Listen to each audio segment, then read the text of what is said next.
نرحب بكم ونرحب بضيوفنا الكرام. صار بقية تنفيذ البرنامج بتاعنا. كانت بريفي انه السيد وزير الصحة يفتح توا في 9 اليوم او في الإضاءة العادية، لكن لظروف قاهرة باش يوفر شوية حتى العشرة بتاع الصباح ان شاء الله. لذا نستسمحكم انه نبداو المحاضرة الأولى. Donc, vous permettez que je parle un petit peu en français. Je souhaite la bienvenue à nos conférenciers, à nos invités, tous nos invités. Et pour vous suggérer de commencer la première conférence tout de suite. On a tendance à inviter le monsieur le ministre qui va ouvrir la journée officiellement tout à l'heure. Donc, j'invite le professeur Ahmed Toumi à présider la première séance. On a un groupe ici à Ahmed.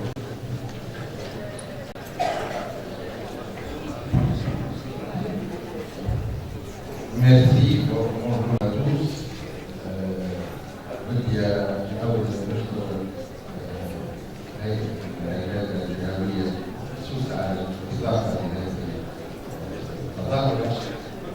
إن شاء الله نناول كل النجاح. Nous allons commencer la deuxième séance. Je vais donner en appelant au micro le professeur Chedia Lawani.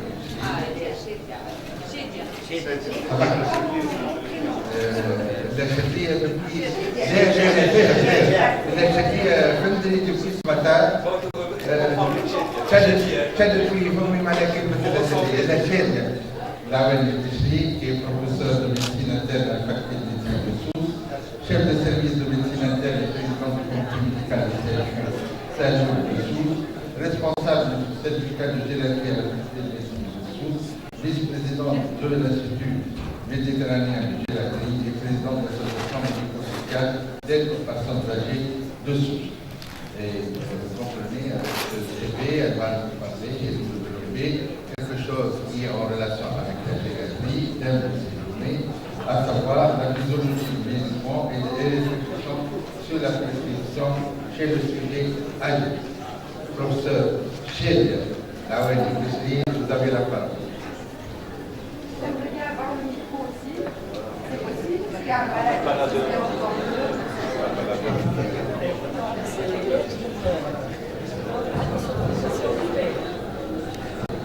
Je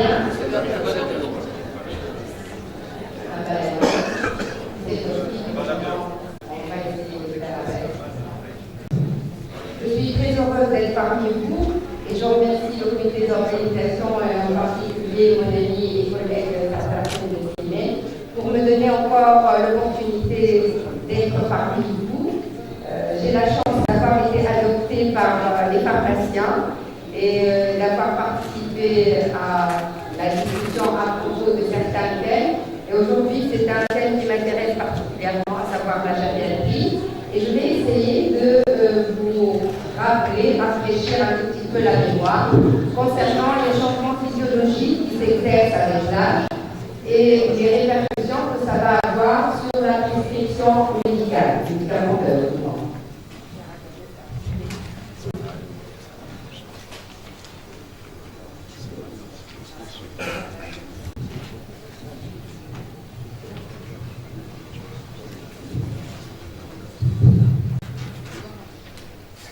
Alors, pourquoi ce thème est particulièrement intéressant?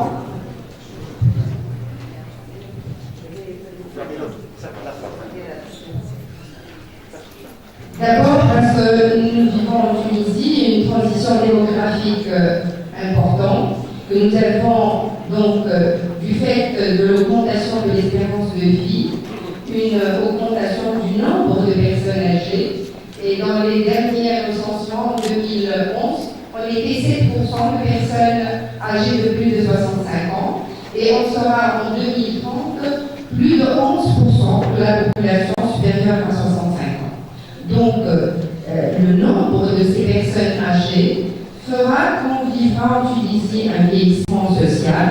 Et comme tout le monde le sait, ce vieillissement social et consommateur de soins et nécessite donc d'optimaliser la prise en charge de cette tranche d'âge. Effectivement, on sait aussi que même s'il représente que 7% actuellement de la population, ces sujets supérieurs à 65 ans consomment 65% du budget de soins. Donc c'est très important que ce soit un budget qui est fait à bon escient. Alors, ça c'est un point. La connaissance donc des changements physiologiques et leurs répercussions sur la pharmacologie des médicaments est le seul garant d'une prescription raisonnée et adaptée selon l'âge, bien entendu, mais surtout, on va introduire une notion importante qui est le terrain beaucoup plus que l'âge.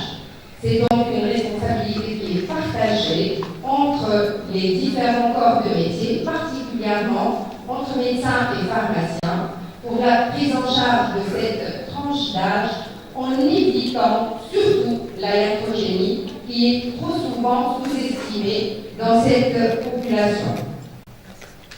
Alors, bien entendu, ça c'est une lapalissade pour les pharmaciens et pour les médecins, mais encore plus chez le sujet âgé, les prescriptions médicamenteuses peuvent être défaillantes, soit parce qu'il y a une surutilisation, soit parce qu'il y a une mauvaise utilisation, soit parce qu'il y a une sous-utilisation. Et le sujet âgé particulièrement, il est malheureusement très souvent candidat à ces trois situations. Alors, les modalités de prescription chez le sujet âgé doivent tenir compte de plusieurs paramètres. D'abord, des spécificités des sujets âgés. Et vous allez voir que la nature a fait qu'on n'est pas tous égaux devant la vieillesse. L'âge chronologique n'est pas obligatoirement l'âge physiologique. Il y a un vieillissement réussi et un vieillissement pathologique. L'environnement et le terrain sont très importants pour savoir à qui on a affaire, quel est l'environnement social de la personne à traiter, quel est son environnement culturel. Âge rime souvent malheureusement avec pathologie chronique et avec polypathologie, et il va falloir faire la distinction entre ce qui est essentiel et ce qui est secondaire dans la prise en charge de ces patients-là. Et plus que chez tout autre, quand on prend en charge un sujet âgé, on doit définir beaucoup plus un projet thérapeutique qu'une prescription ou une ordonnance. D'abord, il va falloir qu'on soit tous d'accord que le sujet âgé n'est pas un adulte. Et donc, en aucun cas, on doit faire une extrapolation de ce qui a été essayé, testé chez le sujet adulte pour dire que c'est valide pour le sujet âgé. Il va falloir qu'on fasse des essais thérapeutiques qui doivent être validés dans cette tranche d'âge. Chez le sujet âgé, on doit également tenir compte dans le projet de vie de la qualité de vie plus que de l'espérance de vie. Et ne banaliser aucun traitement chez un sujet âgé. Sachez que, comme l'avait dit Salès il y a des siècles avant Jésus-Christ, que toute substance est un poison, tout dépend de la dose, eh bien, pas du tout. Chez le sujet âgé, encore plus que chez le jeune, même la dose n'est pas obligatoirement un critère de sécurité. Et on peut avoir des complications et des complications graves, même détaillées, c'est-à-dire une épidermolyse, c'est-à-dire que toute la peau peut partir avec des toutes petites doses de médicaments. Donc, plus que chez quiconque, on doit faire attention aux médicaments chez le sujet âgé. Donc, nous allons, si vous le permettez, faire un petit tour d'horizon sur la physiologie du vieillissement, les différentes théories, jusqu'à aboutir à la pratique, et peut-être qu'il fera beaucoup plus la discussion tout à l'heure. vieillissement est malheureusement un phénomène inévitable. Et personne n'y échappe, et vous voyez un tout petit peu Obama, comment il est devenu. C'est un phénomène inévitable, mais c'est un phénomène qui est différentiel. Comme je vous ai dit, on n'est pas tous égaux devant la vieillesse. Effectivement, ça dépend du genre. Les femmes, vous le savez, vieillissent plus longtemps que les hommes, mais peut-être qu'elles commencent à paraître plus vieilles plus précocement.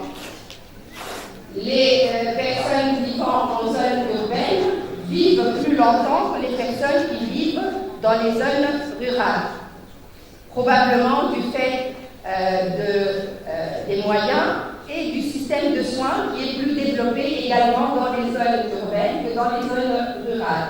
Et puis les cadres supérieurs vivent plus longtemps que les ouvriers, très probablement pour les deux raisons, parce qu'ils ont plus de moyens économiques et parce qu'ils ont une accessibilité plus facile aux soins. Donc on n'est pas égaux devant l'espérance de vie et devant la vieillesse. Mais on est tous obligés de vieillir. Alors autant vieillir bien. Et c'est pour ça qu'on fait la différence entre un vieillissement qui est réussi, où les personnes âgées vont vieillir en bonne santé, en restant robustes, en ayant toute l'autonomie fonctionnelle, en ayant une bonne intégration sociale, et s'ils passent par un moment difficile de leur vie, que ce soit une difficulté sur le plan santé ou un deuil ou une difficulté sociale, eh bien, ils vont avoir une récupération rapide et complète, quel que soit le stress qu'ils vont vivre.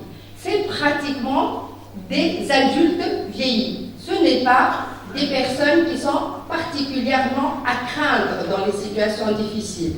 Par contre, le vieillissement peut être malheureusement trop souvent un vieillissement pathologique avec une grande dépendance physique, avec un rejet social et d'où un coût économique extrêmement élevé.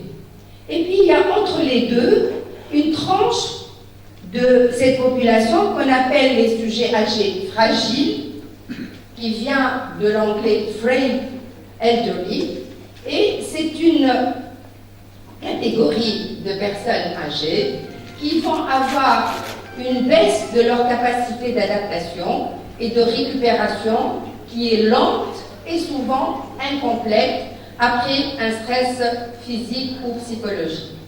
Donc, c'est très important qu'on fasse la part des choses quand on voit un sujet âgé. Ce n'est pas seulement un âge, c'est aussi un vieillissement qu'on doit savoir étiqueter. Alors, pourquoi nous vieillissons? En fait, il y a eu plusieurs théories pour expliquer le vieillissement. Dans certaines théories, c'est la génétique.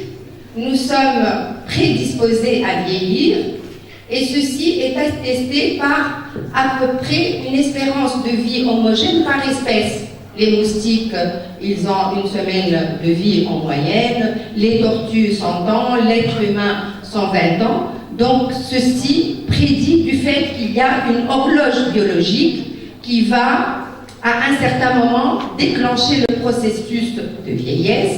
Il y a beaucoup d'expériences qui prouvent que nous avons cette prédisposition génétique. Par exemple, quand on met des cellules en culture, quand on prend des cellules d'un sujet jeune, elles vont se multiplier plus vite et plus rapidement, mais au bout d'un certain nombre de réplications, ça va s'arrêter. Ça veut dire qu'il y a quand même un nombre X de multiplication qui est programmé. Par contre, quand on prend les cellules d'un sujet jeune et d'un sujet âgé, on va voir que le délai de réplication, le moment où les cellules vont commencer à se multiplier, eh ben, il est plus lent chez un sujet âgé. Ça veut dire que le démarrage de la réplication est beaucoup plus difficile, plus on avance en âge. Donc ça prouve quand même qu'il y a quelque chose qui est génétiquement prédisposé. Mais il y a également le fait, et on l'a vu, que le vieillissement est différentiel. C'est ce qui va expliquer la différence d'espérance de vie dans la même espèce. Pourquoi il y en a qui vont vieillir jusqu'à 100 ans en étant robustes et pourquoi il y en a qui vont commencer à l'âge de 50 ans à vieillir et à vieillir mal. Et ça, c'est le fait qu'il y a énormément d'influence de l'environnement sur notre vieillissement.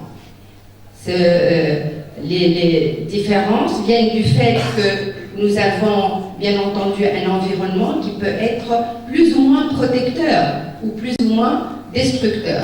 Quelqu'un qui a une qualité de vie avec une activité physique qui est régulière, avec une bonne alimentation, aura plus la chance de plus vieillir et de vieillir bien que quelqu'un qui est exposé à une intoxication tabagique, alcoolique, à une sous-alimentation, éventuellement à un rayonnement qui est néfaste. Et cette théorie donc environnementale n'exclut en aucun cas le fait qu'il y a une prédisposition génétique, mais c'est l'un et l'autre.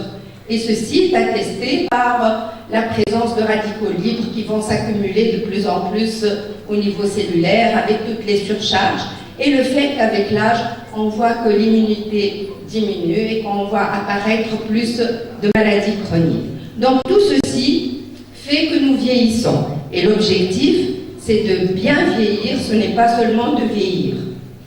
Alors, quels sont les signes et quelles sont les conséquences de ce vieillissement? Ça commence par la cellule. Il va y avoir des vieillissements cellulaires. Les tissus qui vont être formés par ces cellules vont avoir également un aspect différent en fonction de l'âge. C'est pour ça qu'on est capable, sur une lame d'anapathe, de donner à peu près l'âge du fait qu'il y a une diminution de la densité cellulaire, que le tissu de soutien va être altéré, et on verra tout à l'heure qu'un des premiers signes physiques, malheureusement, ce sera l'aspect cutané, où on va voir ce tissu de soutien collagène qui va être altéré. Quand on altère les cellules, les tissus, eh bien les organes également vont être altérés, et particulièrement dans leur fonction, même si leur aspect extérieur ne change pas, mais leur fonction va être altérée. Et puis surtout, on va avoir moins de réserves, moins de capacité de récupération. Aller faire courir un jeune de 20 ans et à côté quelqu'un qui a 80 ans, vous allez voir que celui qui va tirer la langue au bout de 10 mètres, ce ne sera pas le jeune de 20 ans. Donc il y a une capacité de réserve qui est largement diminuée et qui va diminuer avec l'âge, avec un abaissement du seuil de défaillance. Si un jeune va faire un excès, par exemple, d'alimentation sodée, il va l'éliminer dans les 24 heures. Un vieux papy, même s'il n'est pas hypertendu, si vous lui mettez un peu plus de sel que d'habitude, vous allez le voir 2 fois plus bouffi le matin avec une rétention. Donc, ce qui prouve qu'il est capable de switcher d'une situation limite à la situation pathologique très vite. Et puis, comme les organes et les systèmes sont auto-gérés, mais également gérés par l'autre système, on risque chez le sujet âgé d'avoir ce qu'on appelle une pathologie en cascade. Il suffit qu'un système soit défaillant pour qu'il entraîne la défaillance de l'autre, et ainsi de suite, on risque de rentrer dans un cercle vicieux de pathologie en cascade.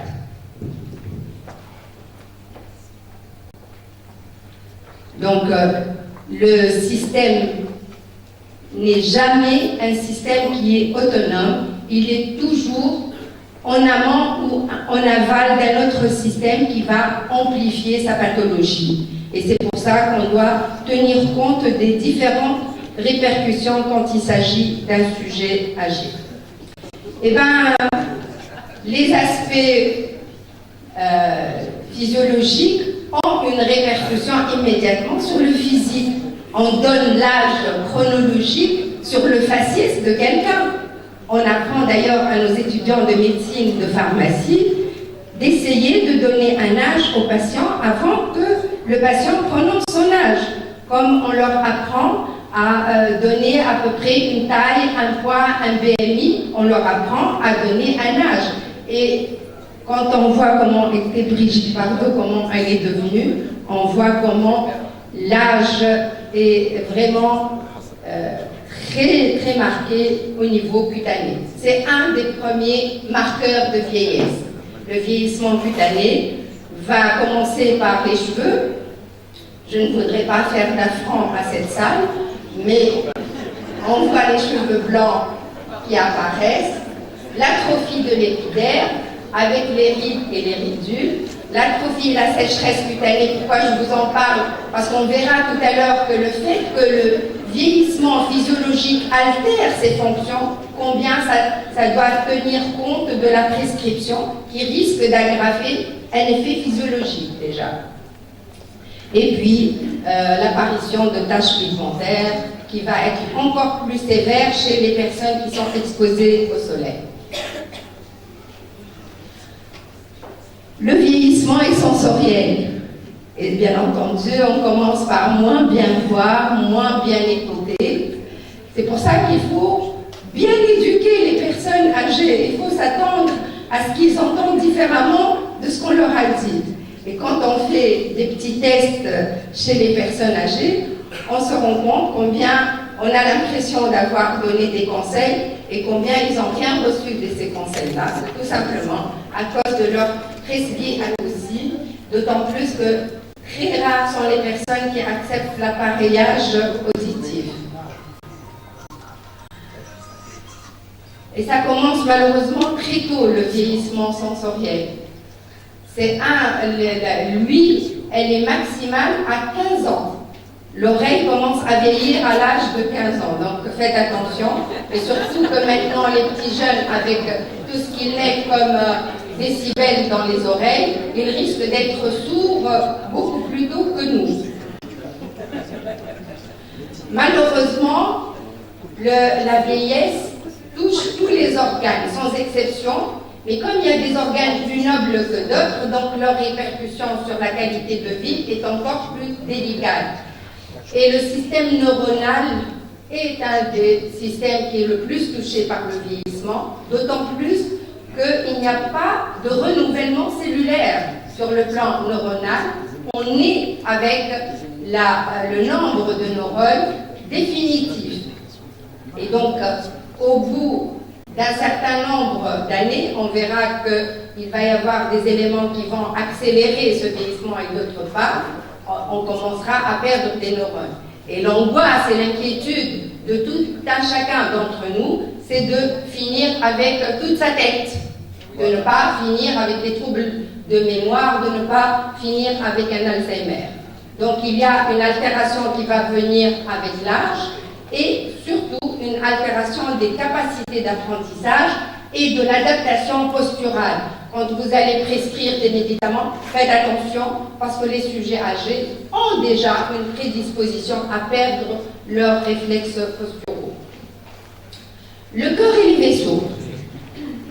Avant, on disait qu'on avait l'âge de nos artères. Effectivement, ce sont les artères qui vont devenir rigides, qui vont être à l'origine d'une diminution d'élasticité et donc du coup d'une élévation physiologique de la tension artérielle avec l'âge et une diminution de la contractilité du cœur gauche. Autrement dit, il va y avoir obligatoirement avec l'âge une défaillance cardiovasculaire qui ne demande qu'un petit phénomène pour passer à la pathologie. Donc faites attention, le sujet âgé est un sujet qui a des artères et un cœur potentiellement fragile et on le voit à la réduction de la capacité de s'adapter à l'effort.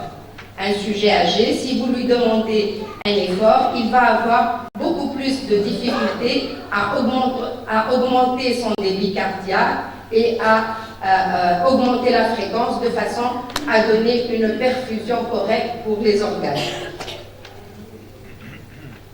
Le poumon n'échappe pas. Et quand on voit qu'il y a une déformation de la cage thoracique qui vient avec l'âge, tout de suite vous devinez qu'il va y avoir une diminution des capacités vitales avec une augmentation du volume résiduel.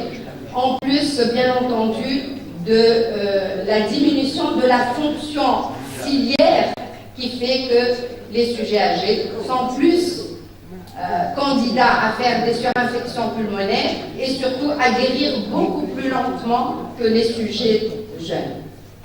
Le rein, eh bien la nature et le bon Dieu ont bien fait les choses, ils nous ont dotés de 2 reins, mais en fait, parce qu'avec l'âge, il va y avoir une diminution de la fonction des glomérules qui fait qu'à 80 ans, on n'a pratiquement qu'un seul rein qui fonctionne. Les 2 reins continuent à fonctionner, mais avec une capacité diminuée de 50%, ce qui fait que potentiellement, tout sujet âgé est insuffisant rénal. Potentiel.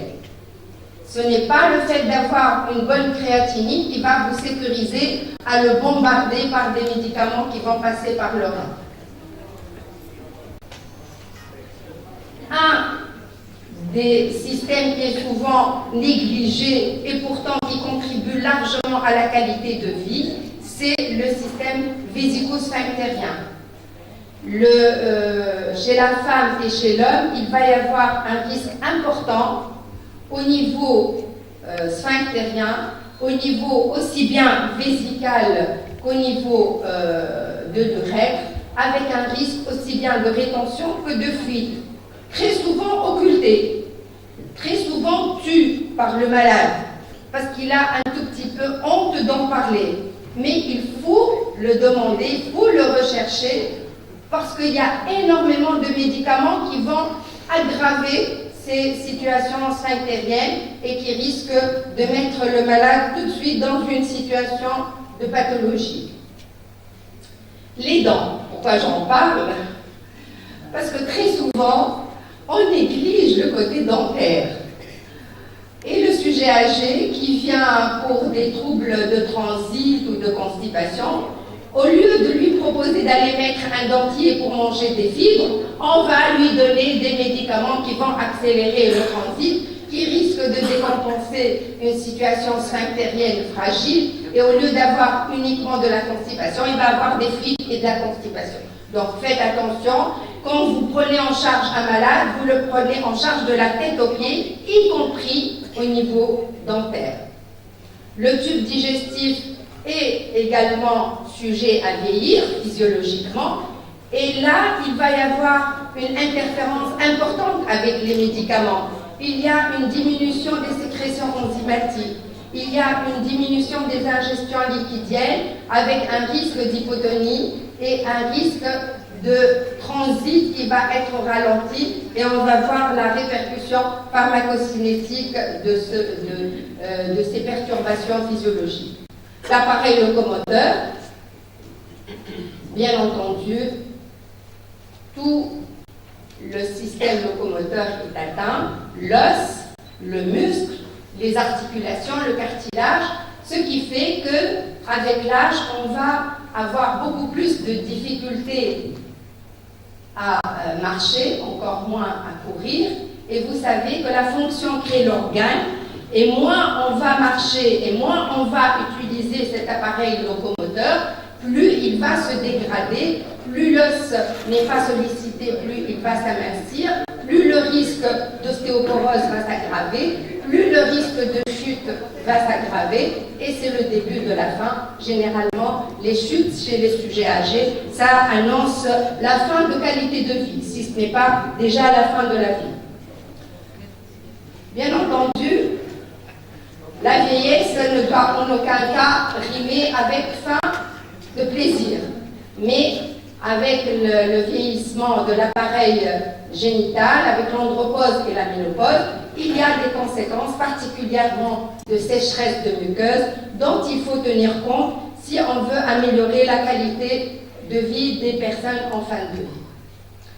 Et le métabolisme alors? Quand vous voyez un sujet âgé, vous avez l'impression immédiatement qu'il est sec. Plus le sujet est jeune, quand vous voyez un nourrisson, il est potelé, il est rempli d'eau. Et plus on vieillit, plus on va être sec. Parce qu'il y a un changement au niveau des métabolismes et au niveau des différents compartiments. Et c'est au détriment du compartiment hydrique. C'est le compartiment hydrique qui est le plus diminué et il va être remplacé par un compartiment lipidique avec un risque supplémentaire d'intolérance au glucose et un risque de réduction au stress. Quand il y a eu la canicule en 2003, eh bien, ceux qui sont morts, ce ne sont pas les tout jeunes, c'est les vieux, parce qu'ils avaient un seuil de résistance qui était diminué. Ils étaient déjà, entre parenthèses, déshydratés physiologiquement. Il a suffi qu'ils restent un tout petit peu plus au soleil sans avoir assez d'eau pour avoir eu toute cette hécatombe de vieux qui sont morts. Avec l'âge également, le système immunitaire n'est plus aussi performant. En fait, on est performant nulle part. L'essentiel, c'est de rester bien. Mais ce qu'on sait, c'est que ce n'est pas pour autant qu'il ne faut pas vacciner les sujets âgés. Même si la réponse immunitaire n'est pas aussi bonne, il continue quand même à être efficace quand on fait les vaccins. Et c'est pour ça qu'on doit les encourager. Quand il y a cette réduction physiologique des différents systèmes, il y a une interaction entre les systèmes pour s'aggraver les uns aux autres. Qualité de vie, autonomie doivent être les maîtres mots qu'on doit garder en mémoire. Le plus important dans cette prise en charge, c'est de ne pas nuire et de sauvegarder l'autonomie et le plaisir de vivre de la personne jusqu'à l'ultime minute de sa vie. Et c'est pour ça que vous, encore plus que quiconque, vous connaissez, vous devez connaître les répercussions, les modifications pharmacodynamiques qui s'exercent avec ces changements physiologiques. Pour la même concentration plasmatique d'une substance, nous n'avons pas le même effet pharmacologique s'il s'agit d'un sujet adulte ou d'un sujet âgé. Pourquoi? Parce qu'il y a beaucoup de facteurs qui rentrent en ligne de compte. En particulier, parce qu'il y a une modification du nombre et de la sensibilité des récepteurs aux médicaments. Parce qu'il y a une perturbation de certains mécanismes d'homéostasie et de régulation, et le fait qu'il y ait une diminution de la sensibilité de certains récepteurs aux médicaments fera que pour certains médicaments, il va y avoir une diminution de la réponse, alors que pour d'autres, il va y avoir une augmentation de la réponse. Par contre, dans tous les cas, on va avoir une majoration des effets indésirables des médicaments et on a des conséquences d'autant plus que c'est des médicaments qui sont largement utilisés chez les personnes âgées. Par exemple, pour les psychotropes, l'effet de la sédation va être non seulement majoré, mais en plus, il va y avoir des effets sur la mémoire, des effets sur les performances cognitives qu'il ne faut surtout pas prendre comme étant des signes de vieillesse. Il faut regarder dans la table de nuit de la personne âgée pour voir s'il n'y a pas un médicament qui est à l'origine de ces troubles de mémoire. Les neuroleptiques, ils vont être à l'origine de sédation. En plus, ils sont capables de donner de la confusion et de la désorientation.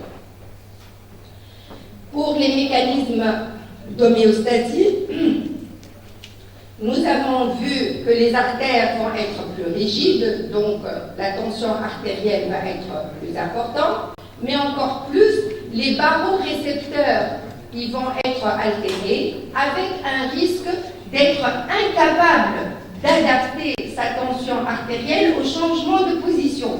C'est pour ça que les personnes âgées vont avoir plus d'hypotension orthostatique que quelqu'un d'autre et que si vous avez l'occasion de vérifier la tension artérielle chez un sujet âgé qui prend des neuroleptiques, s'il vous plaît, prenez l'attention assis, mais également debout, pour voir s'il n'y a pas déjà une hypotension, avant d'avoir un effet indésirable encore plus grave, tel qu'une chute ou une fracture d'un col de fémur. Les réflexes de sédation, les réflexes de posture sont également altérés. Quand quelqu'un trébuche, il va faire intervenir ses réflexes de posture grâce à l'effet visuel pour repositionner le corps, grâce à l'effet cochléaire pour retrouver l'équilibre, grâce à notre cervelet. Tous ces systèmes sont dérégulés chez le sujet âgé. C'est pour ça qu'il y a plus de risques quand un sujet âgé trébuche pour qu'il tombe qu'un sujet jeune, quand il trébuche, il va tout de suite se repositionner. Donc les réflexes de posture sont altérés chez le sujet âgé. C'est pour ça qu'il faut faire très attention aux médicaments sédatifs et tranquillisants qui vont aggraver le risque de perte d'équilibre et donc le risque de chute. Donc tout ceci fait que quand on prescrit une molécule, il faut qu'on sache quels sont les effets indésirables potentiels et indésirables chez le sujet âgé, encore plus que chez le jeune. Et donc le risque, quand vous voyez un sujet âgé qui commence à faire des troubles dépressifs, peut-être qu'il ne faut pas avoir la facilité de prescrire facilement un antidépresseur au risque de lui mettre de l'hypotension et des chutes. Peut-être qu'il y a d'autres moyens qu'on verra tout à l'heure qui peuvent se substituer aux molécules. Un des médicaments également largement utilisés chez les sujets âgés, parce que ce sont ceux qui font le plus de troubles de rythme, parce que ce sont ceux qui ont fait le plus d'accidents vasculaires cérébro-ischémiques, ce sont les antivitaminiques. Donc c'est une catégorie de médicaments qui est largement prescrite et qui doit être particulièrement surveillée. Le premier risque de iatrogénie, ce sont les hémorragies et ce sont les antivitamines K qui sont les plus impliqués. Et ceci est dû au fait que physiologiquement, le sujet âgé est déficitaire en vitamine K. Donc une toute petite dose d'antivitamine K va donner un allongement très important de l'INR et donc un risque de surdosage. En plus de ces modifications pharmacodynamiques, il y a des modifications pharmacocinétiques. Et les 4 étapes du sort du médicament sont touchées chez le sujet âgé. D'abord, on a vu que le tube digestif était vieillissant. Et donc la résorption digestive ne va plus être pareille. Deuxièmement, on a vu que les compartiments étaient différents avec une diminution du compartiment hydrique. Donc, la diffusion tissulaire et la liaison aux protéines plasmatiques va changer physiologiquement avec ces changements physiologiques. Le foie, bien qu'il reste avec les mêmes dimensions, il n'a plus les mêmes fonctions et le métabolisme hépatique va être perturbé chez le sujet âgé dans le sens de la diminution, ainsi que l'excrétion rénale. Je vous ai dit qu'on gardait 2 beaux reins, mais en fait, sur le plan fonctionnel, c'est comme si on n'avait qu'un seul. Autrement dit, les médicaments qui vont avoir une excrétion rénale vont voir immédiatement leur